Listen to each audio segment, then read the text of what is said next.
ಯಾವ ಸ್ಥಾನನಪ್ಪ, ಯಾವ ಅಧ್ಯಕ್ಷಗಿರಿ ಅಂತ ನೀವು ಅನ್ಕೊಳ್ತಿರ್ಬೋದು. ಯಾಕೆಂದ್ರೆ ನಿಮಗೂ ಕೂಡ ಗೊತ್ತಿದೆ, ಸಮ್ಮಿಶ್ರ ಸರ್ಕಾರ ಇದ್ದಾಗಿಂದಲೂ ಕೂಡ ಈ ಕೆಎಂಎಫ್ ಅಧ್ಯಕ್ಷ ಸ್ಥಾನ ಯಾರಿಗೆ ಅನ್ನುವ ಒಂದು ಕುತೂಹಲ ಹಾಗೆ ಇತ್ತು. ರೇವಣ್ಣ ಅವ್ರಿಗೂ ಭೀಮಾ ನಾಯ್ಕೋ ಅನ್ನುವ ಕುತೂಹಲ ಇತ್ತು. ಈಗ ರೇವಣ್ಣಂಗೂ ಇಲ್ಲ, ಭೀಮಾ ನಾಯ್ಕಗೂ ಸಿಗಲ್ಲ ಅನ್ನೋದು ಮೇಲ್ನೋಟಕ್ಕೆ ಕಾಣಿಸ್ತಾ ಇದೆ.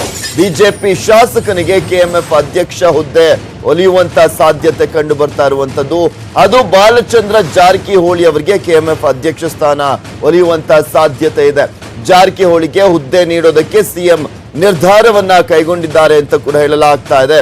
ಕೆಎಂಎಫ್ ಚುನಾವಣೆಗೆ ಜಾರಕಿಹೊಳಿ ಅವರು ಸ್ಪರ್ಧೆಯನ್ನ ಮಾಡಲಿದ್ದಾರೆ. ನಾನು ಸಚಿವನಾಗಲ್ಲ, ಕೆಎಂಎಫ್ ಅಧ್ಯಕ್ಷನಾಗ್ತೇನೆ. ನಿನ್ನೆ ಸಿಎಂ ಭೇಟಿಯ ಬಳಿಕ ಸುಳಿವನ್ನ ಕೊಟ್ಟಿದ್ದಾರೆ ಬಾಲಚಂದ್ರ ಜಾರಕಿಹೊಳಿ. ಹೀಗಾಗಿ ರೇವಣ್ಣ ಮತ್ತು ಭೀಮಾ ನಾಯ್ಕಿಗೆ ಢವ ಶುರುವಾಗಿದೆ. ಯಾವ ರೀತಿಯಾಗಿ ಹೈಡ್ರಾಮಾ ಸೃಷ್ಟಿಯಾಗಿತ್ತು ಅಂತ ನ್ಯೂಸ್ 18ನಲ್ಲೇ ನಾವು ಸುದ್ದಿಯನ್ನ ಬ್ರೇಕ್ ಮಾಡಿದ್ವಿ. ಯಾಕೆಂದ್ರೆ ರೇವಣ್ಣ ಅವರು ಸುಮಾರು 4 ಜನ ಕಾಂಗ್ರೆಸ್ನ ಸಪೋರ್ಟ್ ಇಂದ ಗೆದ್ದಂತಹ ಆ ನಿರ್ದೇಶಕರನ್ನ ಅಂದ್ರೆ ಹೈದರಾಬಾದ್ಗೆ ಕರ್ಕೊಂಡು ಹೋಗಿದ್ರು. ಅದಾದ್ಮೇಲೆ ಭೀಮಾ ನಾಯಕ್ ಅವರು ಸಾಕಷ್ಟು ಮನವಿಯನ್ನ ಮಾಡಿದ್ರು. ಡಿ.ಕೆ. ಶಿವಕುಮಾರ್, ಸಿದ್ದರಾಮಯ್ಯ, ಎಚ್.ಡಿ. ಕುಮಾರಸ್ವಾಮಿ ಅವರನ್ನ ಭೇಟಿಯಾಗಿದ್ರು. ಆದ್ರೆ ಬಿಜೆಪಿ ಗೌರ್ಮೆಂಟ್ ಆದ್ಮೇಲೆ ಎಲ್ಲ ಲೆಕ್ಕಾಚಾರ ಕೂಡ ಉಲ್ಟಾ ಆಗ್ತಾ ಇದೆ. ಕೆಎಂಎಫ್ ಗಾದಿಗಾಗಿ ಜಿದ್ದಿಗೆ ಬಿದ್ದಿದ್ರು ಎಚ್.ಡಿ. ರೇವಣ್ಣ ಮೇಲೆ ನಿರ್ದೇಶಕರ ಹೈಜಾಕ್ ಆರೋಪ ಕೂಡ ಕೇಳಿ ಬಂದಿತ್ತು. ಸಿಎಂ ಬಿಎಸ್ವೈ ಭೇಟಿಯಾಗಿ ಲಾಭಿಯನ್ನ ಕೂಡ ಮಾಡಿದ್ರು. ಭೀಮಾ ನಾಯಕ್ ಅವರು ಒಂದೇ ದಿನದಲ್ಲಿ ಸುಮಾರು 2 ರಿಂದ 3 ಬಾರಿ ಭೇಟಿಯಾಗಿದ್ರು. ಮೊನ್ನೆ ಅಷ್ಟೇ ಆಗಸ್ಟ್ 31ರಂದು ಕೆಎಂಎಫ್ ಅಧ್ಯಕ್ಷ ಹುದ್ದೆಗೆ ಚುನಾವಣೆ ನಡೀತಾ ಇದೆ.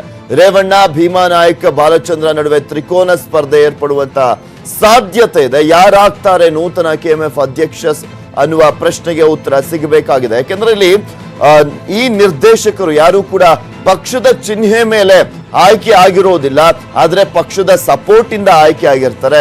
ಸೊ ಹೀಗಾಗಿ ಯಾರ ಪರವಾಗಿ ವೋಟ್ಗಳು ಜಾಸ್ತಿ ಬೀಳ್ತವೆ? ಯಾಕೆಂದ್ರೆ ಇಲ್ಲಿ 8 ಜನ ಅಧ್ಯಕ್ಷ ಅಂದ್ರೆ ನಿರ್ದೇಶಕರು ಕಾಂಗ್ರೆಸ್ನವರಿದ್ದಾರೆ, 3 ಜನ JDS-ನವರಿದ್ದಾರೆ, ಉಳಿದಂತವರು ಬಿಜೆಪಿಯವರು, ಇನ್ನೊಂದ್ ಕಡೆ ಸರ್ಕಾರದಿಂದ 3 ಜನ ನಾಮನಿರ್ದೇಶನಗೊಂಡಿದ್ದಾರೆ.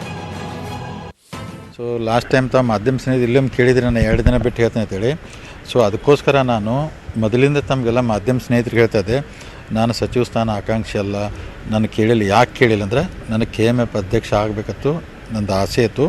ಯಾಕಂದ್ರೆ ಅಲ್ಲಿ ಭಾಳ ನೇರವಾಗಿ ಜನರು ಕೆಲಸ ಮಾಡೋವಂಥ ಅವಕಾಶ ಇದೆ. ಅದಕ್ಕೋಸ್ಕರ ನಾನು ಮಿನಿಸ್ಟ್ರಿಗೆ ಅಂದರೆ ರಾಜ್ಯದಲ್ಲಿ ಅಥವಾ ದಿಲ್ಲಿ ಮಟ್ಟದಲ್ಲಿ ಯಾವತ್ತೂ ಲಾಬಿ ಮಾಡಲಿಲ್ಲ. ಯಾಕೆ ಮಾಡಲಿಲ್ಲ ಇವತ್ತು ಹೇಳ್ತಾ ಇದ್ದೀನಿ. ನನಗೆ KMF ಅಧ್ಯಕ್ಷ ಆಗಬೇಕಾಯ್ತು.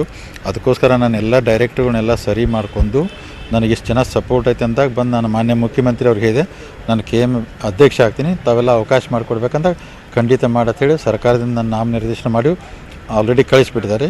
31 ತಾರೀಕು ಚುನಾವಣೆ ಇದೆ.